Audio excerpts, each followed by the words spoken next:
সরকারি তিতুমির কলেজকে বিশ্ববিদ্যালয় করার দাবিতে কয়েকদিন ধরে অনশনের পর এবার রাজধানীর মহাখালীতে সড়ক ও রেলপথ অবরোধ করেন শিক্ষার্থীরা। এতে বন্ধ হয়ে যায় ঢাকার সঙ্গে উত্তর পশ্চিমাঞ্চলের রেল যোগাযোগ। এছাড়া মহাখালী ও আশেপাশের সড়কে যান চলাচল বন্ধ থাকায় চরমে পৌঁছেছে জনদুর্ভোগ।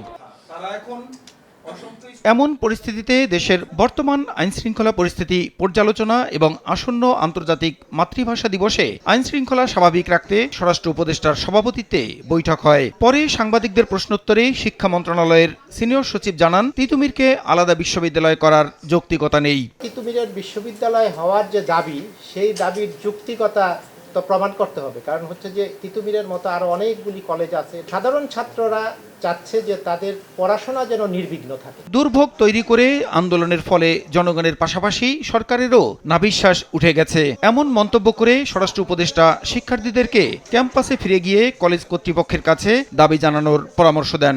এটার পিছনে কারা জড়িত আছে এটাও কিন্তু আপনারা জানেন, আমি কেন বলবো আপনারা জানেন না?